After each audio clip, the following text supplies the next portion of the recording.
my YouTube channel again. So today I'm going to market.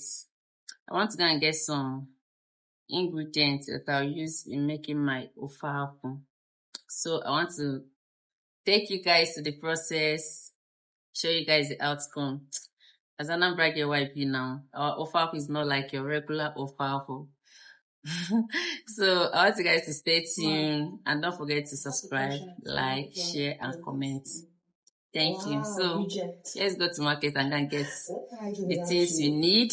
Then we'll come back.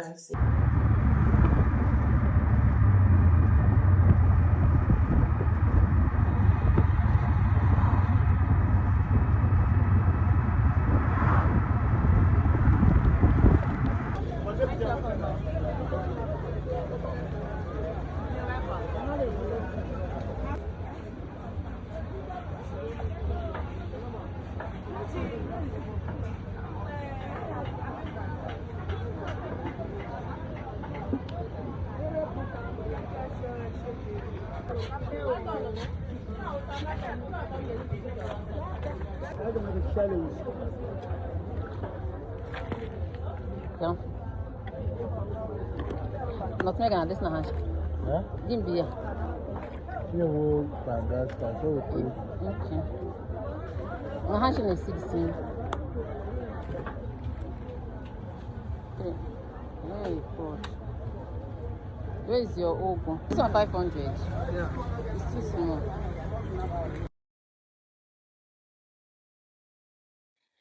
Hey, guys, you are back. We are back from market.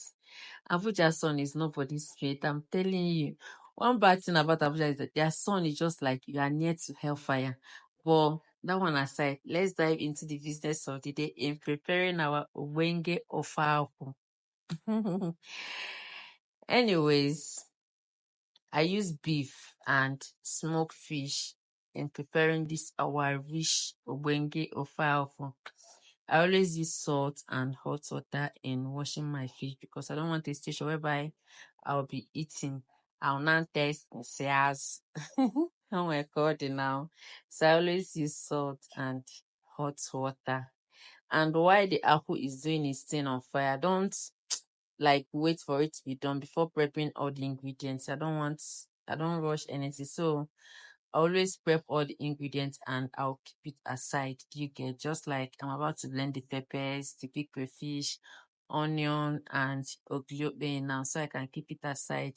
Like, what is a akwu without using ogiliope? Are you whining me? Not they play. Use ezigbote ogiliope and you'll confirm. Anyways, at this junction, my akwu is ready. And I think the hardest part of preparing or making banga stew or soup is when you want to extract the banga. Because you can't use cold water to do it. You have to use hot water. And that is the main reason. I think that is one of the reasons people normally go for canned banga. But you can't compare that with fresh one because that one has been processed already. But this one is fresh. You get it now? And anyway, content must be content because here the audio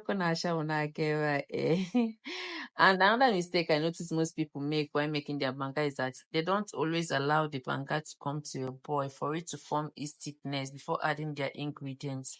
I'm not teaching you how to make your own. You have your own recipe, I have mine. I'm just saying what I observed though. You need to like allow the banga to come to your boil to form its thickness before adding any other thing, just like my own. Anyways, this is me adding on my orishi. Like I said earlier, this is not your regular, and I know you must have confirmed that this is not your regular because what's all this richness now? What's all this biore in one pot of banga soup stew? Sorry. Anyways, this is me adding the onion, pepper, ogili that I blended earlier.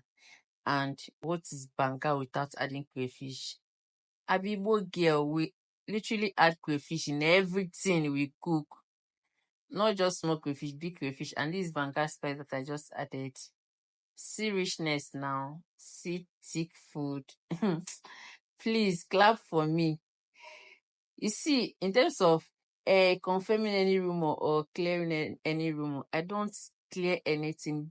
Anytime you see me clearing any rumor is if they say Linda can't cook. Me and you will fight. I'll give you heavy blows. See richness. Omo, I use scent leaf and ogo in preparing this. I use both of them. Before I normally use just scent leaf, but today I use scent leaf and ogo, and it gives it this heavy taste. You need to try it out. Anyways, you don't need to cry. Bring your plate. Let me serve you now. There is love in sharing. Just bring your plate. Maybe get out to eat now. I forgot that I was on weight loss journey. I finished this one, so it is what it is. Hey guys, please don't forget to subscribe, share, like, and comment.